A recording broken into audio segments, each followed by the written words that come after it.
La parole est à Monsieur Benjamin Haddad, ministre délégué chargé de l'Europe.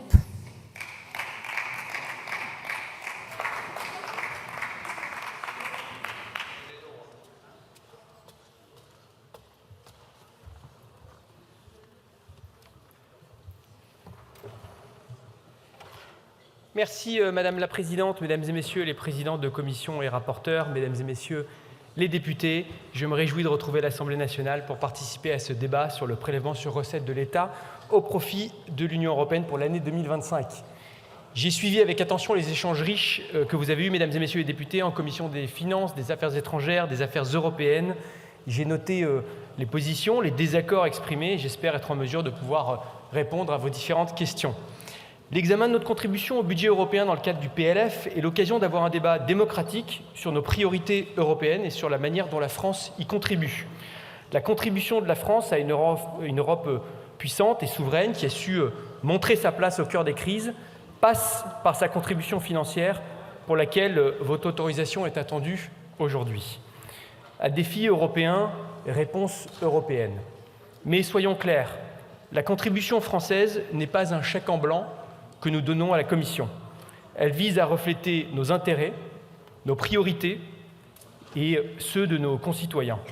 La contribution française n'a pas d'autre vocation. Notre mission est de défendre les intérêts de la France en Europe, économiques, commerciaux, stratégiques, ceux de nos agriculteurs, nos pêcheurs, nos entreprises, nos territoires. Le gouvernement sera au rendez-vous avec la plus grande exigence et ma porte sera toujours ouverte au dialogue et aux propositions de tous les parlementaires. Notre intérêt, c'est aussi une Europe forte, qui se dote des instruments pour assumer sa puissance, sans naïveté, dans un monde en mutation.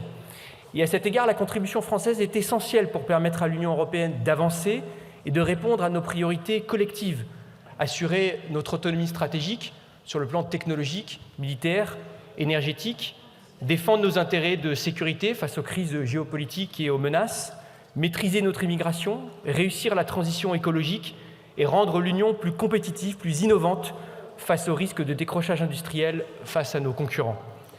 C'est ce message que la France porte depuis le discours de la Sorbonne du président de la République en 2017.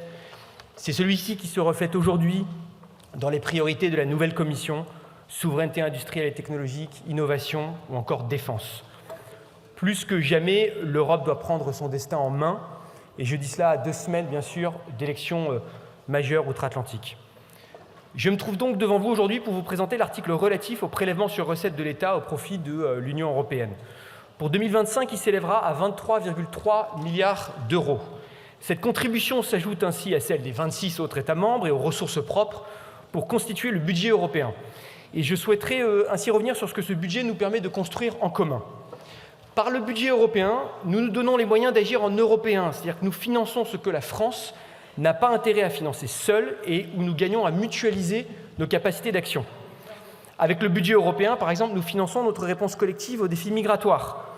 Très concrètement, cela inclut le financement de l'agence Frontex ou encore le financement d'équipements de contrôle douanier européens suite à la mise en place du corps européen de garde-frontières et de garde-côtes.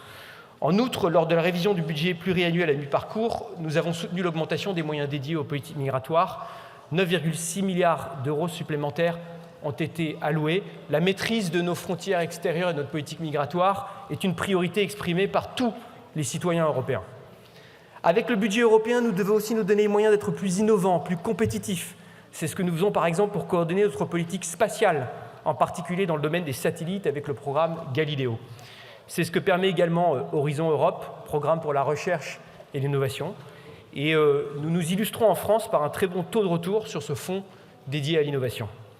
Pour autant, le rapport de Mario Draghi sur la perte de compétitivité de l'Europe souligne très clairement que les fonds européens dédiés à l'innovation sont nombreux, mais trop éclatés, encore trop complexes. Ce sera une de nos priorités pour le prochain CFP, et nous l'avons déjà porté lors des négociations à mi-parcours avec la création du fonds stratégique d'ISTEP. Face à l'agression russe en Ukraine, nous nous sommes donné les moyens d'agir. Car si l'Ukraine défend nos valeurs de démocratie, de liberté, notre aide ne relève pas de l'altruisme, mais plutôt nos intérêts stratégiques. C'est la défense de notre sécurité, de la stabilité du flanc est de l'Europe et la protection de nos partenaires que nous défendons en donnant les moyens à l'Ukraine de se défendre face à l'agression. Pour renforcer nos capacités d'action, nous avons révisé le cadre financier pluriannuel en début d'année. Oui, notre soutien à l'Ukraine reste indéfectible et nous gagnons à unir nos voix ensemble avec les 26. Nous sommes ainsi engagés depuis les premiers jours du conflit sur le plan humanitaire, sur le plan militaire, avec la mobilisation de la Facilité européenne de paix pour refinancer les cessions d'armes, ou encore sur le plan économique. Le budget européen, c'est aussi bien sûr une manière de garantir la cohésion de nos territoires et d'accompagner nos entreprises dans leur transition. Contribuer au budget européen, c'est d'abord financer notre agriculture. La politique agricole commune représente un tiers du budget de l'Union et nous sommes de loin le premier bénéficiaire de la PAC, près de 9,5 milliards d'euros de retour par an. Financer le prélèvement sur recettes aujourd'hui, c'est ainsi financer notre agriculture et votre vote aujourd'hui, ce sera avant tout un vote pour nos agriculteurs. Avec ma collègue, la ministre de l'Agriculture, nous continuerons à défendre une PAC permettant d'assurer un meilleur niveau de vie à nos agriculteurs, tout en défendant une production de qualité, compétitive et souveraine. Et nous continuerons à défendre un agenda de simplification, de débureaucratisation, de réduction des normes pour lesquelles nous avons obtenu des avancées importantes de la part de la Commission en début d'année. Contribuer au budget européen, c'est aussi renforcer la cohésion économique et sociale sur notre territoire. C'est un instrument majeur du développement économique de nos territoires, de nos entreprises en Outre-mer. Cela représente près de 17 milliards d'euros pour la France. Très concrètement, c'est des ouvertures de lignes pour des usines de tracteurs innovants dans la Sarthe, comme la modernisation d'aéroports dans nos Outre-mer. Enfin, contribuer au budget européen nous permet de faire face à des crises économiques majeures. Face à la Covid-19 et une crise sanitaire sans précédent, le plan de relance européen a été une réponse historique qui a démultiplié nos capacités de réaction.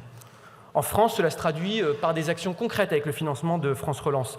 C'est aider 430 000 jeunes à s'insérer dans la vie professionnelle grâce aux contrats d'apprentissage et de professionnalisation. C'est près de 2000 bâtiments publics, près de 40 000 logements sociaux qui bénéficient d'une rénovation énergétique financée grâce à l'Europe.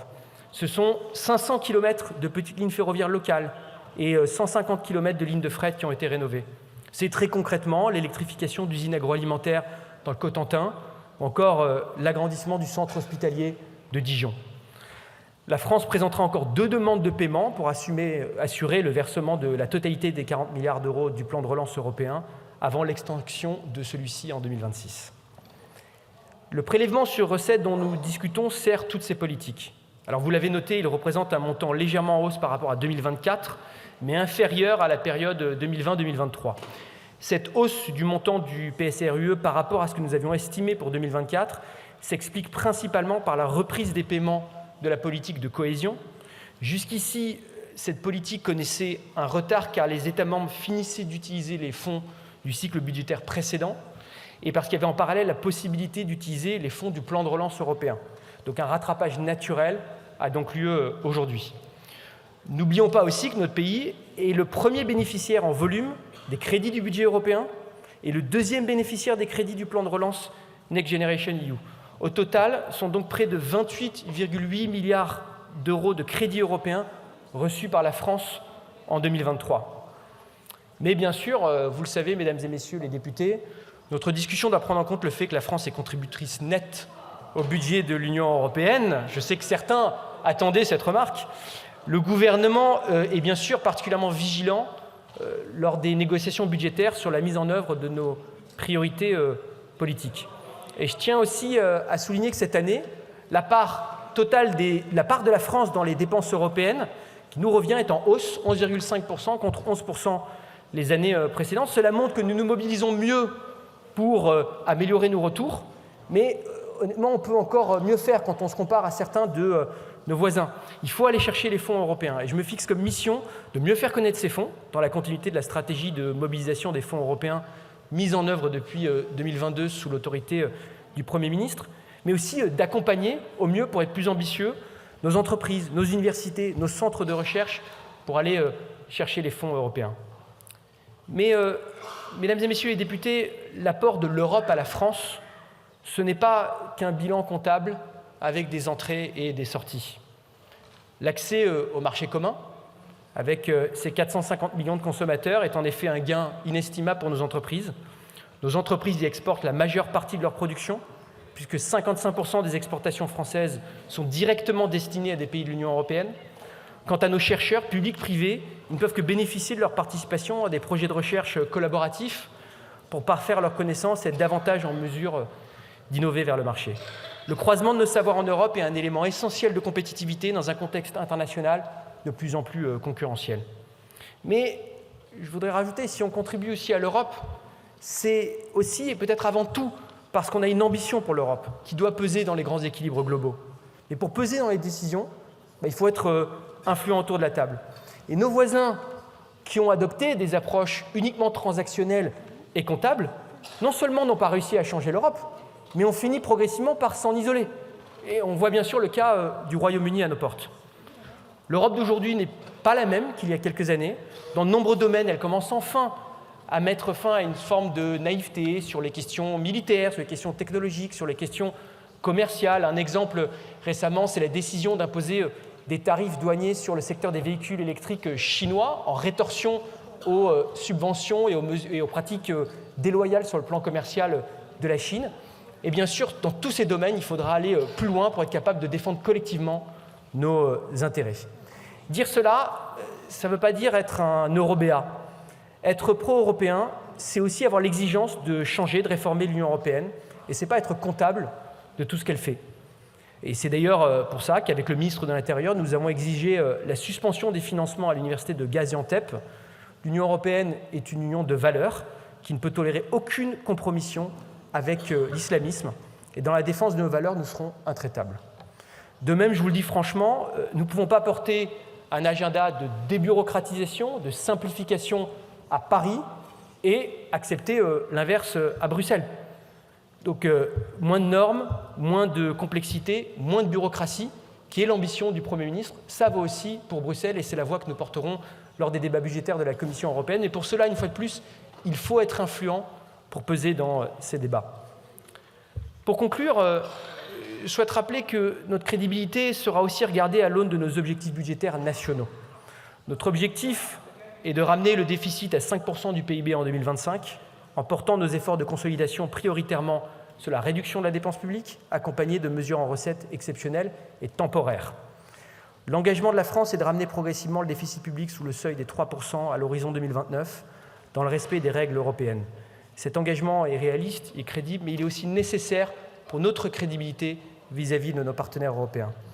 Mesdames et messieurs les députés, je voudrais une fois de plus vous dire ma disponibilité, celle du gouvernement, pour échanger régulièrement sur les priorités européennes à travers ce format et d'autres, et qu'au-delà du débat d'aujourd'hui, je me tiens à votre entière disposition pour vous rendre des comptes et écouter avec respect et disponibilité vos propositions. Je vous remercie. Merci, Monsieur le Ministre. La parole est à Monsieur Charles de Courson.